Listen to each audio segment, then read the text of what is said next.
Hello everyone, I'm FARMERSIM and welcome to my new series here on the Vintage Oaks, the quite frankly beautiful map very recently released from FARMERSIM Briscoe. I do hope you're all doing very well and having a cracking day. So yeah, it was, in my mind anyway, it was absolutely inevitable that I was going to have a go at doing something on this map because of the way I play the game and the fact that I don't really get the opportunity to play the game in private, so to speak, and just sit here and play it on my own. I'm always here making content for you guys on YouTube, so I had to do some kind of a series on here. The map is too good not to, because we've kind of only really got a few months before 25 gets released. I just, yeah, like I say, I just had to have a go at it. So here we are. We are down on, this is farm number 4, Cow Meadow View Farm. So I have spent an enormous amount of time well, initially I spent an enormous amount of time figuring out which farm I was going to start with. Those of you familiar who've had a bit of a look at the few map tours that have been around, I know FARMERSIM Guy's done one, I did one the other day as well. You will know that there are 19 starter farms on this map, so there's no shortage to choose from, and they're all, in their own right, individually, they're all brilliant and they've all got wonderful setups. So I was kind of spent ages flying around the map trying to figure out which one I liked the best, and the one that really did float my boat the best is this one, farm number 4. So I've done a little bit of customization down here on here to make it a little bit of my own. What I have done initially is I have added in one of the cow barns that are built into the map. This is straight out the construction menu, the Oaks cow barn. So we placed this down here. This was initially just a bit of like an empty, it wasn't an actual grass field, it was just a field of grass, as it were. So we have a cow barn, we have 60 cows, 12-month-old heifers. They've all got a bit of straw and a bit of food for now. Keep them topped up until we start really cracking down with a bit of work. So yeah, that's them, 60 cows. Now, those of you, again, familiar with the premise of this map, FARMERSIM Briscoe created it with a bit of a vintage feel, hence the name Vintage Oaks. He had aimed for, I think, an 80s kind of vibe. He tried to, he's recreated the map as how he remembered it and how it is historically and factually correct from the 1980s. And because of that, I have spent an enormous amount of time trying my very best to equip the farm out with as much decade-correct equipment as I can. Now, I've done my very best. As it happens, I think I'm going to have to just accept a little bit of defeat and maybe say that we're kind of playing in the early 90s here. Maybe. We do have a few bits of equipment that are decade correct from the 80s, manufactured in the mid to late 80s, but some of the stuff I've got is kind of early to mid 90s. So it is what it is. It's still, well, that's still 20 odd years ago, isn't it? So or nearly 30 years ago now, I suppose, isn't it? Goodness me, it's 2024, isn't it?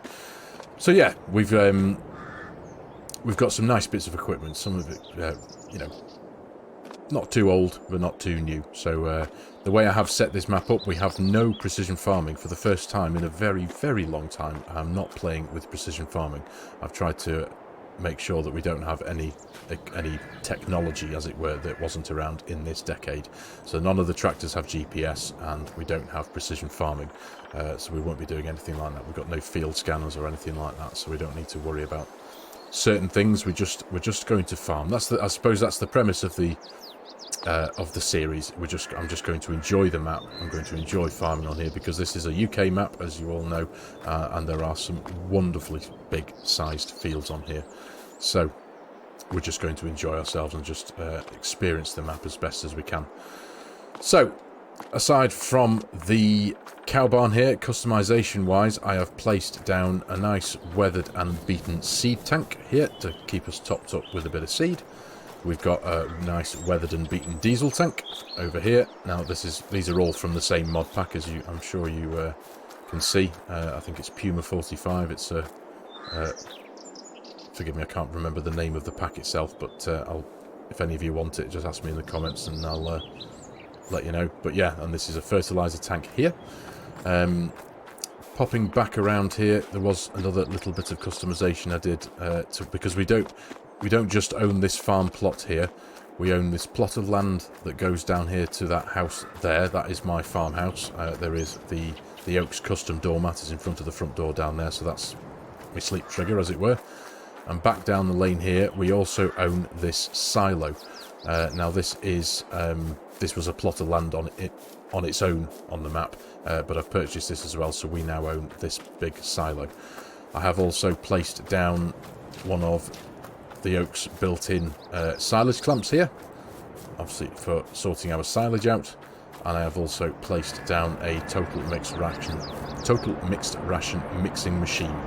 I've gone for this one just purely because of its red brick look, and I just, you know, it's the closest one I could find that felt like it was right for this kind of time and decade. I couldn't really find a TMR mixing machine as an implement for the tractors that felt like it was of the right decade. The main one I tend to use, and I'm sure a lot of you are the same as well, is the Keenan from 4D Modding, and obviously we've got a few of the base game ones, but they just seem far too new.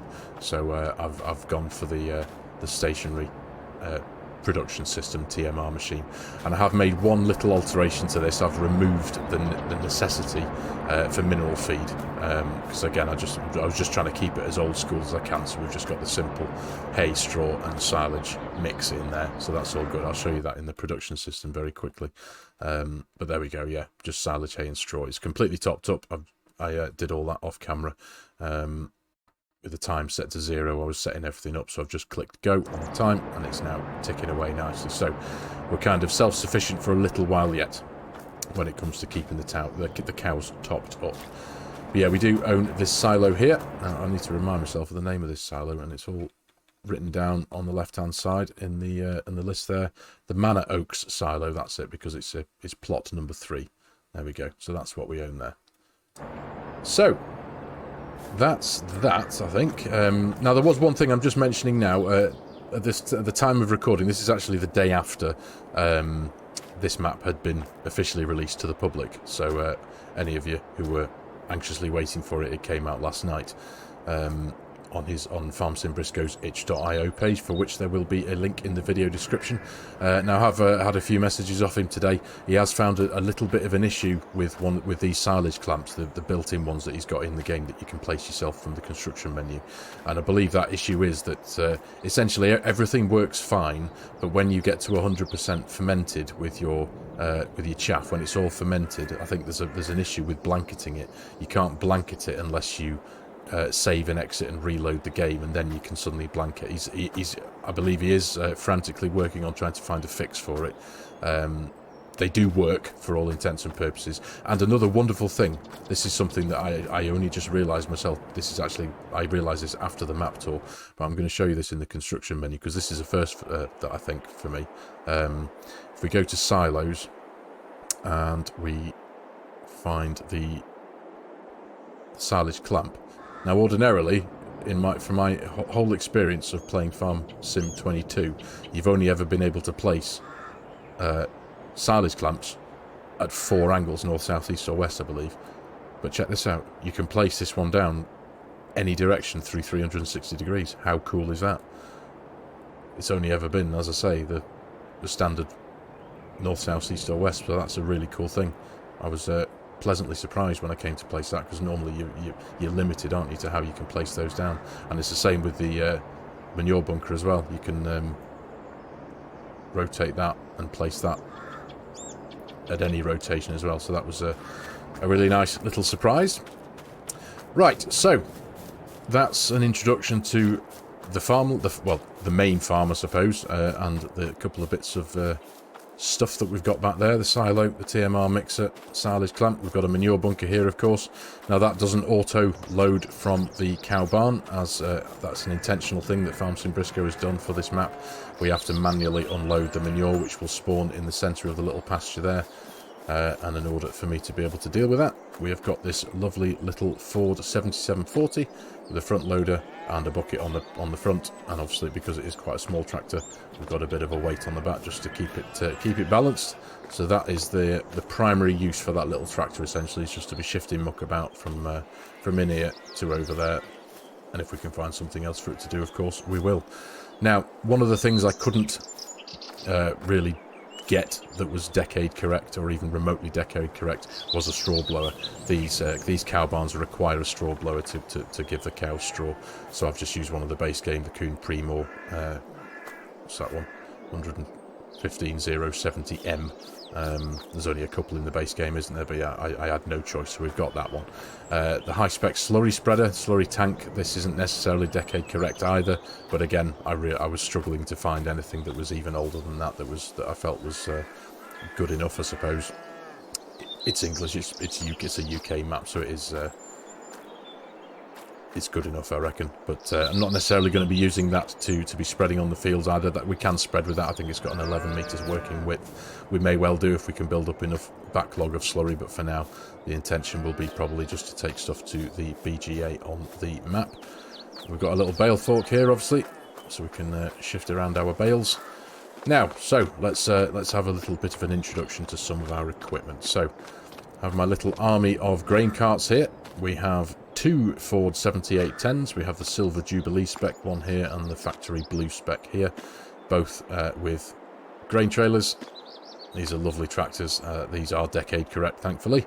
And as is this one, the Case 1455XL. Now, I've always been a fan of this lovely machine. So we've got one of these on the farm with a front PTO and bracket as well. It's a bit of a modded one, this. It has some air horns on the top. It sounds brilliant. And this also has a grain cart trailer behind it as well, because we have 3 combine harvesters as well. So the idea is that each combine will have one tractor and trailer to support it when it's working in the field.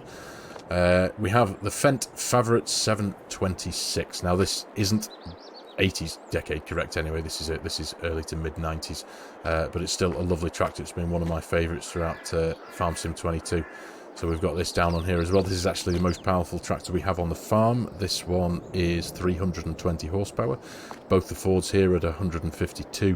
The little 7740 over there in the cow barn is 95 horsepower. And the Case is 145. So there's quite a bit these lot can do. This thing can do everything. And we have a Claas Quantum 38K pickup trailer. Again, there are a handful of mods that are quite old and rudimentary pickup trailers, but again, the capacity of them is quite small, and because some of our fields are quite big, I felt this was going to be a happy medium, as it were. And we have this monster as well. I've never really used many fast tracks on the game, and I figured it was about time we did. So we have this lovely JCB Fast Track 150. Now, this is obviously modded a bit. It's got some nice big floaty tyres. It's an absolute beast. It's 200 horsepower, and we have this, again, quite rudimentary concrete front weight on it. It's a lovely looking thing. It really is. It's a great looking thing with those big wide tyres on. So we may well be using this for the likes of ploughing, again, because we do have a plough on the farm. With us being in the time period that we are, ploughing was still a relatively common thing, I believe. So we're going to be doing the basic ploughing, cultivating and drilling kind of work ahead of us. So that's that. Over here in this shed here, if I just pop the door, we have ourselves a good old field roller, the PB5032. This is one that I've used quite a few times, and again, it just feels and looks old enough to be considered good enough on here. We have a heavy meadow roller for grass rolling. We have ourselves an international plough. This is, I think it's 5.2 meters wide, I think. Requires about 170 horsepower, so that's why this will be entirely used by either the Fendt or the JCB. We have this Case 20-foot cultivator, 7.7 meters, I think it is. 7 meters, yeah, 20 foot. So yeah, that's for cultivating. Again, there's not a huge amount in this shed yet. I'm sure over time we will pick up and start getting a bit more equipment on the farm. We've got our bale trailer. Now this we have got auto load going on because they're of the size of the fields, and again because when we come to sorting out a few bales, the amount of bales we're going to have could be quite substantial. So to save myself even the slightest, extreme work of picking up 1 million bales out of a field doing that manually, I've given myself the benefit of a bit of auto load there. Popping into this shed here, we have ourselves a Kverneland Optima planter. Now this, again, I know this isn't necessarily decade correct. It is a modded one, so it does have quite a large capacity for seed, but it is a multi-fruit drill as well, so it gives me the opportunity to drill anything basically. This will do corn and wheat and sunflowers and everything, so we have that there. I think it's 4.5 meter working width, so it's still going to be quite a time consuming affair drilling our big fields.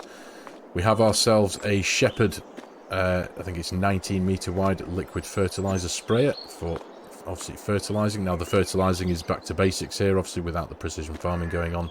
We have, I think, am I right in saying it's just two stages of fertilisation?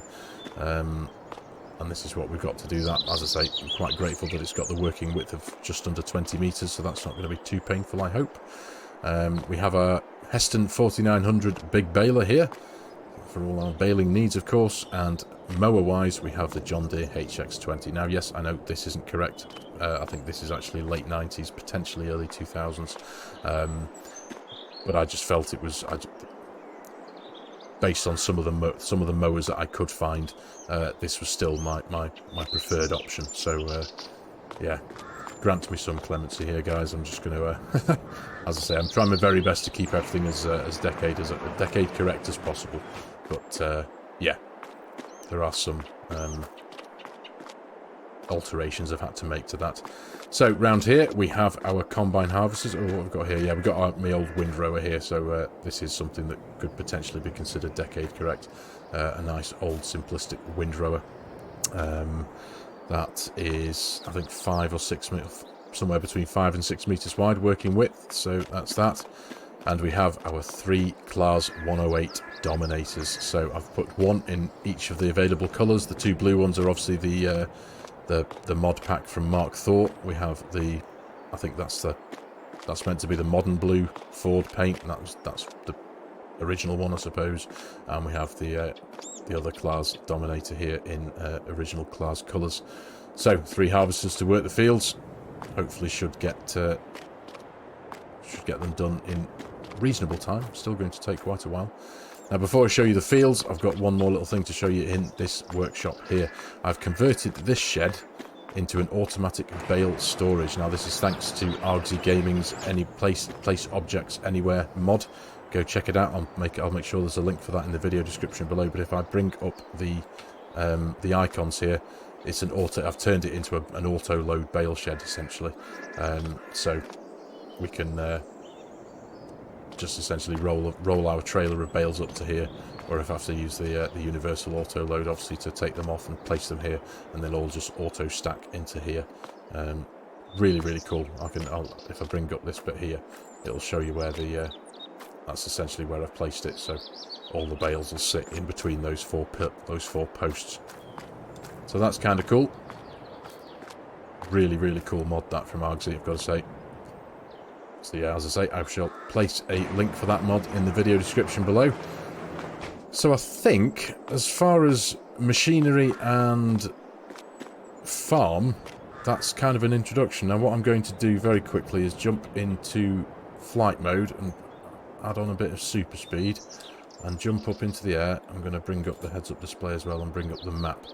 So we have some big fields. Now, this one is the first one I shall show you. This is field 22. This currently has a ready-to-harvest crop of oats in here. Now, this is 72.8 acres. This is the first one we're going to have a go at today. We're going to get this one harvested today. Well, this end game day, this episode anyway, sorry. The game day will obviously no doubt stretch into maybe 1 or 2, maybe 3 episodes, depending on how far we get. So we own this.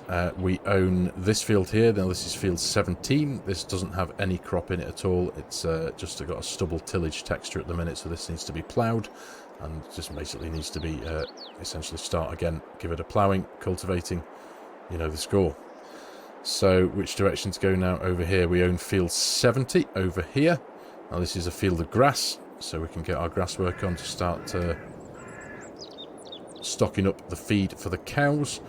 Now, there's not going to be an immediate rush on this, obviously, now that we do have our TMR station is full of what it needs, and the cows have got a bit of food as well. Just to afford me a little bit of time, we can essentially come to this as and when we need to. We have 2 fields of grass. We also own field 62. Now, this is the biggest on the map. This is a field of barley ready to harvest, so we'll be cracking on with this as well in the near future. And over here in the little distance here, we also own field 26. Now this is an empty field. It's been ploughed, so this just needs cultivating over. and giving a fresh drilling. It also comes with this little bit of land here with this workshop, which currently has nothing in. We'll figure out something to do with this at some point in the future, no doubt.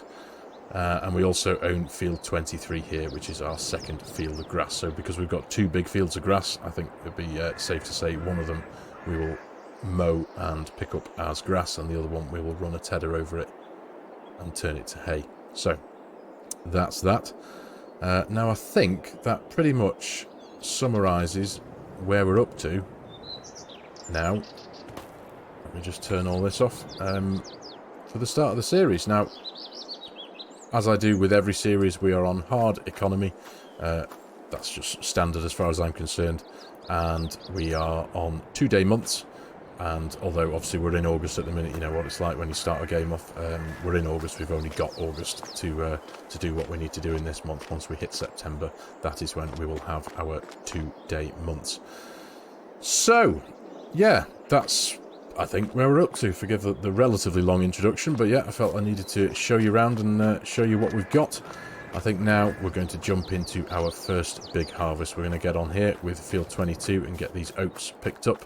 Now, obviously, we have auto drive installed and course play. Obviously, those are 2 mods that I essentially can't really live without. I'll be doing that, running course play and auto drive with all 3 combines, all 3 tractors and trailers, and carting them all over to our silo over there, and presenting it all to you in the form of a cinematic. Now, as regards for content for this video, once we've done this, now that we've finished with this introduction, we're going to crack on with the first harvest. I'm going to jump straight away into this Dominator and get everything out to the field. And then once we've harvested this one, I think we may well be calling it that for this episode, but we're going to need to get ourselves a big harvest under. Get it under our belt, get working. Let's drop that header down. So now I am unfolding it, thank you. So we'll get that drop down. Carve our way into the field, because I do also have crop destruction turned on, as always. And we do need to enable the straw swath as well, so we need to get as much as we can out of these fields. So I shall line all the machinery up, get a course play course set up. I'll put it all into a cinematic for you all, and I shall pick you all back up when this big job is done.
And there we go, ladies and gentlemen, our first harvest on the vintage oaks completed. All my little helpers have gone home now. Tell you what though, that's going to pay dividends when it comes to sell time. We yielded from that field, bearing in mind this is a completely unprepped, unfertilised field, we yielded from that 329,412 litres, which is 181.6 tonnes, or 9,348 bushels. So, quite a quantity there, all stuffed up in the silo there. Now it's come the best time to sell, which is early next year. We can get £1,166 per tonne at 181.6 tonnes. That will bring in an income of 211,745 quid. Looking forward to that, and we've still got our big field of barley to go as well. So looks like things could be quite successful on this here map. But I'm looking forward to every little bit of it. Now, of course, we've got to get all of this straw picked up out the field with our Heston baler. That will no doubt be the first thing we get done in the beginning of the next episode. I think we're going to get quite a lot of bales off that. So we may well... Obviously, we've got our fancy little Argosy auto bale loading mechanism there in the shed. We will see how full we get that. I think that holds a quantity of about 500 bales. I think we might be... I don't think we're going to get 500 bales, but we're going to get a lot, that's for sure. So we're going to be fine for straw, bearing in mind we'll also get straw from the barley, so we're going to be doing just fine for straw. So, the start of the episode, the start of the series, not a bad one, if I don't say so myself. These lot worked really, really well. Courseplay and Auto Drive worked pretty much in harmony together. A couple of little hiccups, but that was all to do with my setup of the course, so I think I need to do a little bit of tweaking there. But apart from that, a resounding success, if I don't say so myself. So, for episode 1 of this series, ladies and gentlemen, I am going to call it here. So thank you very much for watching. I really do hope you have enjoyed the video and found it a little bit of fun. I really appreciate your time. As always, if you're new to my channel and you like my content, you like the way I'm doing things, please consider hitting that subscribe button and jumping on board, joining the channel. Please give the video a like if you can. It does do wonders. It helps the YouTube algorithm do its thing. And as always, there are a host of links in the video description below with my Giants Partner promo code. If any of you are in the market for purchasing a DLC, an add-on, a season pass, or even the full game itself, or even pre-ordering Farming Simulator 25, and you like the idea of helping a content creator out and supporting their channel, I would be hugely appreciative. So thanks again, everyone. Take care, and we'll see you in the next episode.